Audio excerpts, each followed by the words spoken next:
को बचाने के लिए कितना बड़ा मुश्किल कदम उठाई।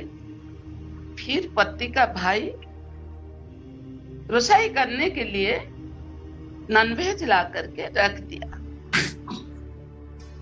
पत्नी रसोई कर दी, भुआसुर खुश होकर के चला गया। दूसरे दिन पति ने प्याज लहसुन लाया, लेकिन पत्नी रसोई करने के लिए प्याज लहसुन को फेंक दिया। ऐसे कुछ दिन बीत गया, पति को मालूम नहीं पड़ा। धीरे धीरे पति को खाना खाने में अभ्यास हो गया।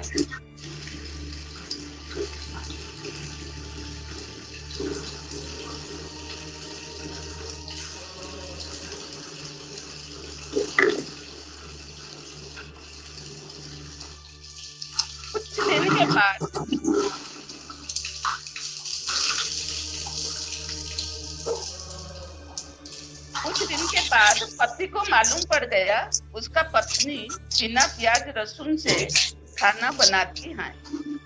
ये खुश होकर के शुद्ध भोजन को स्वीकार करने लगा। बोला, चलो खाने में कुछ फर्क नहीं पड़ता है, अच्छा लगता है, और हम लोग अशुद्ध भोजन नहीं खाएंगे। एक बार अपने घर में सत्संग लगी थी। सुबह पत्नी डेली क्लास करती थी। पहला दिन रात को पत्नी ने पति का अत्याचार से इतना पीड़ा फील कर रहा था, रो रो करके बिस्तर पर लेटे हुए थे।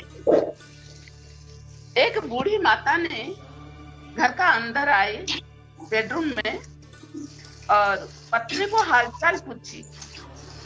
पत्नी ने रो रो करके बोली, देखो आज मैंने उतना बड़ा जीवन में कदम क्यों उठाई, मेरी पति के मेंटली फिजिकली सुस्तता के लिए, लेकिन मेरे पति का समझ भी नहीं आता है। मैं उनको कैसे समझाऊंगी। पति का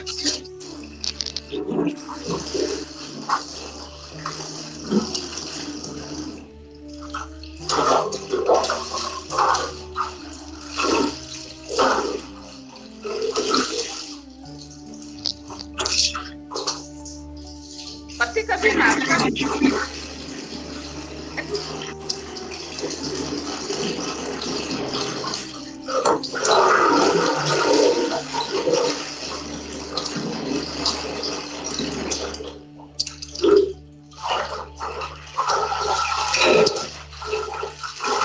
शुभो नहीं होता गए। अरे समस्त के म्यूट कर दियंतु, समस्त म्यूट कर दियंतु। पति को बस कर लिया। पति धीरे धीरे अपनी पत्नी का ऊपर संतोष होने लगा और अपने बच्चों को लेकर परिवार के साथ अच्छा काम किया, पैसा कमाया, घर किया, बच्चों को बड़ा कर हायर एजुकेटेड किया और शादी करा दिया। बच्चा जब बड़ा हो गया, पति और काम करने के लिए दिल नहीं किया। पत्नी बहुत कोशिश की, लेकिन पति और काम पर नहीं गया। धीरे धीरे फिजिकली मेंटली बीमार हो गया।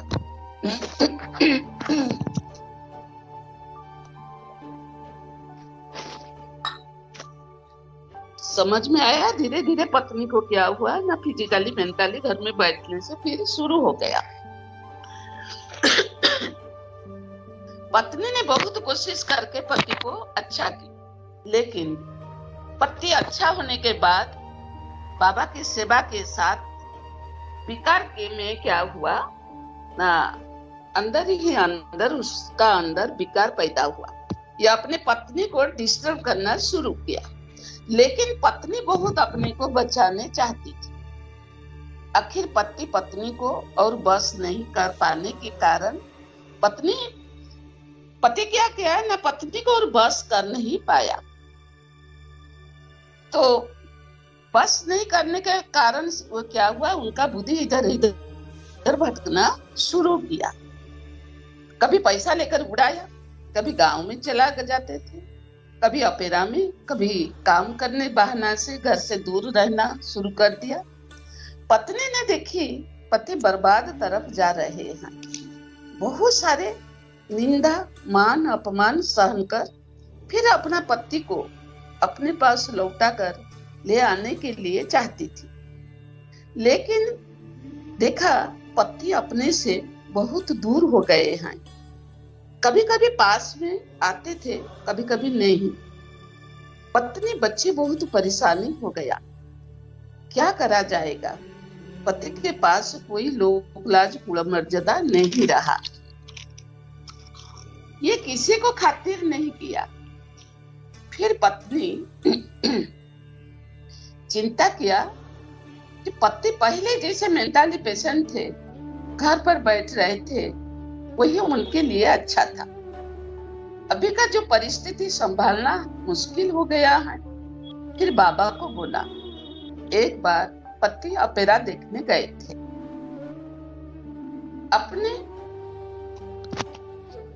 अपने पत्नी को छोड़कर 4 दिन हो गया था। पत्नी ने 4 रोज इंतजार किया, लेकिन देखी पति नहीं आया। ये उदासी होकर बैठती थी। उनको ध्यान आया उनका पति ऑपेरा में जाने के पहले कोई व्यक्ति के साथ बातचीत किया था। उनका नाम बोलकर अपने पत्नी के पास गए थे। पत्नी ने उनका नाम को याद करके फोन का डायरी को थोड़ा ढूंढा, कहाँ उनका फोन नंबर होगा। कहाँ पर उसका फोन नंबर नहीं पाया। आखिर एक डायरी में वो पा लिया और ऑपेरा का डायरेक्टर को फोन किया। जैसे ये पत्नी का फोन पाया, ये देर ना करके अपने पति को साथ ही साथ ट्रक पर बिठाकर भेज दिया। तभी से पत्नी का मनोकामना पूर्ण हो गया। अपना पति और कहाँ नहीं गए। ऐसे 15 साल बीत जाने के बाद पति पत्नी बूढ़ा हो गए। 80 साल में पति का एक्सीडेंट कारण पैर टूट गया। पति और निराश उदास होकर बैठ गए। पत्नी उनका बहुत सेवा किया। बच्चे लोग भी तन मन धन से बहुत सेवा किया। एक तरफ मेंटली, दूसरी तरफ फिजिकली पेशेंट बन गए। लेकिन उनका परिवार उनको बहुत सपोर्ट दे करके चलाया। पत्नी अपने बूढ़ा पति को लेकर अपने घर में रहा। बच्चे माता पिता के लिए सब कुछ सुविधा कर गांव में छोड़कर अपने धंधे में चले गए। माता पिता के पास एक रोसाया रख दिया और एक रात को सोने के लिए एक काम वाली भी रख दिया। दिन में काम करने वाले रात को सहारा बनकर रहेगा, सोच करके बच्चे जितना सुविधा हो सके कर दिए। पत्नी ने दिन रात एकाकार करके बहुत सेवा की। रात को आधा घंटा में उठ करके पत्नी पेशाब करते थे, उसको प्रति एक आधा घंटा में उठ करके पेशाब साफ करना, कहाँ टट्टी साफ करना, कहाँ कुछ भी, रात दिन वो उनका सेवा करना शुरू कर दिया। 6 महीना बीत गया। रात दिन उनका पत्नी सोया भी नहीं। बहुत परेशानी होकर संभाला। रात को सोने वाले नौकरानी एक बार रात को उठेंगे तो उनका घर में बोल देते थे। उनकी घरवाला बोले, तुम रात को उठेंगे तो तुम्हारा तबीयत खराब हो जाएगा। इस बात को सुनकर पत्नी खुद परेशानी उठाती थी। उनको कुछ भी होने से बुलाती नहीं थी। जब पति सब कुछ समझने वाले हो गया, तभी पत्नी ने थोड़ा सोने के लिए नौकरानी को अपने पति के रूम में रात के थोड़ा देखने के लिए दूसरा रूम में चल बसी, थोड़ा आराम से सोने के लिए। लेकिन नौकरानी कुछ होने से पहले पत्नी को जाकर उठाती थी। पत्नी बिल्कुल सो नहीं पाती थी। रात को नौकरानी सोने के पहले बहुत आवाज कर काम करने लगती थी, जिससे पत्नी को नींद होता नहीं था। ये बार बार कहती थी, तुम सुबह ही अपना काम कर लेना, रात को इतना डिस्टर्ब नहीं करना, नींद टूट जाता है। लेकिन नौकरानी सुनती नहीं थी। रात को अधिकांश दिन पत्नी